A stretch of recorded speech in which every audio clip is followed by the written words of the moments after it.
Good morning, good afternoon, or good evening. No matter the time of day or where you're joining us from, we thank you for being here. I'm your host, Steve Henning, and you're tuned into the podcast that covers numerous topics, all surrounding the commercial vehicle ecosystem. And today we have an incredible guest, Kathryn Schifferle, who is the Chief Vision Officer and founder at Work Truck Solutions. Kathryn, thanks for joining us. Good to be here, Steve. You know how much I like to talk about work trucks.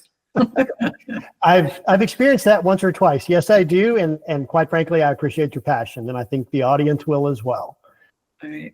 So today we're going to talk a little bit about an event, a virtual event that I know you and the Work Truck Solutions team host and have hosted for a number of years. I think what might be best is perhaps if you can just share with us kind of how that vision came about, how long you've been doing this event, and just a little bit of the history, and then we'll go from there. You bet. I think we all remember March of 2020. And, everybody was asked to stay home. And for me, I always, when there's a challenge, my gear automatically goes into, okay, how can I do something? How can I take advantage of that problem? To either help people or to change the way people think. And that was a big opportunity for me looking at 2021 where NADA was remote, NTEA was remote, all these shows were remote. And I went, well, here's an opportunity for, a modestly sized company like Work Truck Solutions to set the stage for how to have experts talk about my favorite subject, which is the entirety of the commercial vehicle industry. Because I had noticed that there were events that were focused on fleet. There were events that were focused on the actual upfitting. There were events that were focused on electric vehicles in general. But there was no event that kind of celebrated and also broke into pieces, but as a whole, the commercial vehicle industry. And of course, as you know, Steve, that powers 80% of our GDP. And of course, what was happening right then in 2020 is all the vehicles that we saw driving around were all these custom specialized vehicles because it was those, very important people that were doing the work that kept the whole world running. Right. And for the first time, I think everybody kind of went, wow, look at that.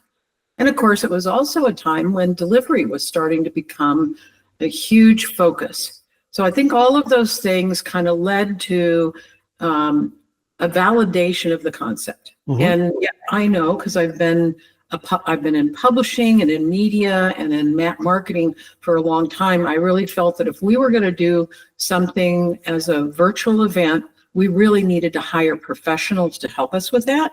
It was very early in the day, and we were able to, I had actually been to an event in San Francisco that was a technology event. That's how I met our initial platform folks. They had put on virtual events and they did a great job for us. And as you know, we often get people that mention how well the actual event goes, like how easy it is to go, to part of it, to do the little speed dating part of it, etc. To meet one of my favorite parts. Yes. Exactly. So I think it was purposeful and it was planned. We created what we thought was the right time period, 2 days, a Wednesday and a Thursday, and 5 hours each day that could be easily managed into your schedule. And then we also, of course, record it. And then for people who have activities that are going on that they can't join us, as long as they sign up, then they get notified when the recordings go out, and then we actually take the recordings and we use them to help, because each one of the events, each one of the sessions, I guess I should say, is focused around some element that is important. I know that my favorite moderators have been around for a while too. So if you think about it, in 21 is when we started. It wasn't hard to see that it had to be twice a year if we were going to stay current. Mm-hmm. With everything changing so quickly, right? Very dynamic market, yes. Right. So this March we did our 9th. That's a great story, and I like the I guess thoughtfulness of how you came up with the concept and what you incorporated, and the fact that it covers many different elements of the ecosystem. And for anybody that's not attended, we were joking about the speed dating portion. It's really a networking session. It's little mini networking. I think you get 5 minutes to chat with somebody new, and it's just a new person comes up on screen. It's the virtual equivalent of someone walking up to your booth, I guess, at another event. And I really like that. I always enjoy meeting new people and hearing, what their experience is, what they're all about, and what they do. So those are some of my favorite portions of each event. So let's talk about the event you just had in early April. Clearly you do a theme for each spring and fall event. So maybe share with the audience kind of what the theme was for April, but maybe even more importantly, how did you come up with that theme? And, is that the normal process for each one?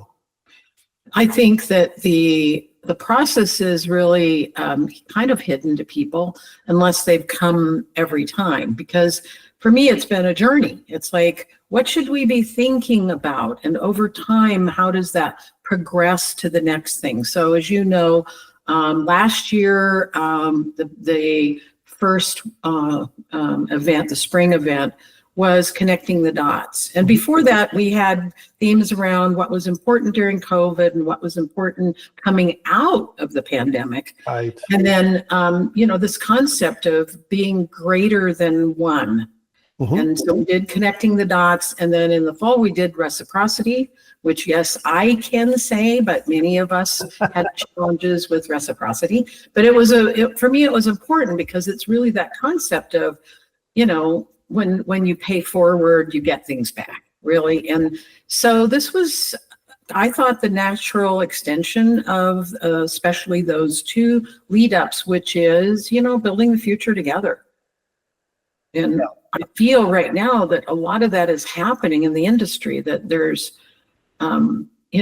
lots of change, lots of pressures, lots of things going on, but we've been around it consciously enough now that people are starting to think about how they can contribute and how they can, what's important about growth now. And to me, probably one most important thing is this concept that, collaborating together, building together. And then, we're talking about what the fall might look like. It's going to be something around that next step, which is, how do you do that? Like, you get started doing that. So I've got a couple ideas, and who knows, maybe I'll share them at the end of this.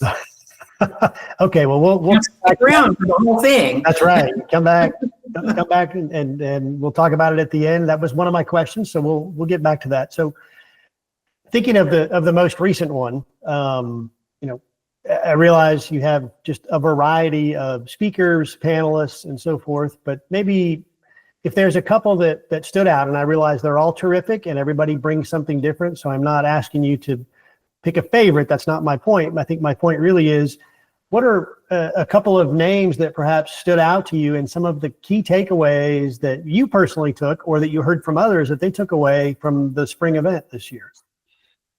I think it's worth saying that now that we've done it, successfully for as long as we do have return moderators and leaders that we appreciate, that they take the time to take their contacts and their experience and what they're observing, and they coalesce it for the people that attend. I mean, that's the whole point, is so that you have a place to hear things. And, of course, and I will call him a favorite, one of my favorites is Jim Press. Jim has been in this industry for decades. He's been a a very well-respected leader as the COO at Toyota, the CEO, a co-CEO at Chrysler. He's been the president of dealer groups. He's been advisor to other OEMs, and he's Work Truck Solutions senior advisor. So I'm very, very lucky to have, for the last 5 years, had him as a mentor, but also as a visionary on what he saw in the opportunity for the industry in the commercial space. And so he's not just a talking head. He's somebody that's a true believer that has actually seen opportunities beyond kind of even how I saw them, which is this concept that, dealers really need to be more in their community. They really need to be consultants and advisors and helpers, and businesses are the place to start. And that leads to loyalty relationships, to ongoing relationships. And so it's been fun, like I said, to learn that. And on the day one, we combined Jim, we matched Jim with some real key leaders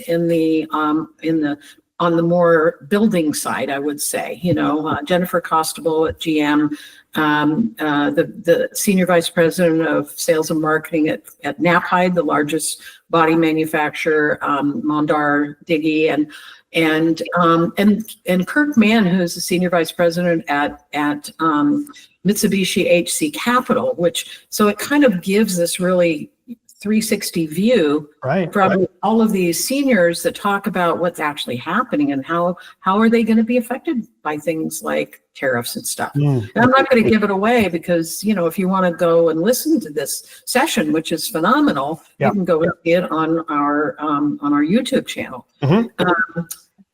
Day two, Jim covers with more where the rubber hits the road. We have a couple of very experienced dealers, and we have I would say from Hendrick, we have Rainey St. Hilaire, and from Ron DePratt, Hendrick is GM and Ram, and we have a young up-and-comer from Ron DePratt, Peter Spitzer, a Ford store, and then we had Yalda Yarashi, who's the dealer manager, the program manager for Stellantis, and what kinds of things that OEMs are doing for dealers to help them. And so I love that. And then there's other really great people. We have an all-female panel on day one that is now consistently moderated by Lauren from Bobbitt, who's phenomenal. We have I would call it a keynote, a single presentation on the first day, and a panel moderation by Gregory Skinner, who is at Escalante, which is a research and data company, and he is excellent at thinking differently, kind of seeing broadly, but thinking differently about it. We had so many exciting things. We focus a little bit on what's going on in the EV world of commercial. We talk about AI and how it may be relevant to this space. I think it's very well-rounded, and it's really the only place where you can think about it as a full ecosystem. And I think that's so important for everybody to be thinking that way if they want to continue to excel and grow and expand what they do. Yeah, I think it's a terrific description. And, it's interesting as you read about tariffs right now. One of the things you hear a lot about is the supply chain, which to me makes me immediately jump to it's the ecosystem. The supply chain is made up of a bunch of different companies, people, parts that all come together to make it work. And that's one of the things I really love about the Commercial Vehicle Business Summit is it covers everything. And, one of my favorite sessions is almost always the session that Jim hosts with other members of dealerships, because you get to hear just real life examples of how they're operating, what they're doing, and some of the challenges they're facing. And in this particular one, I also really enjoyed the AI discussion. It's just such, cutting edge technology. It's really interesting to hear some of that and go, gosh, I hadn't thought about it that way. That's a great perspective.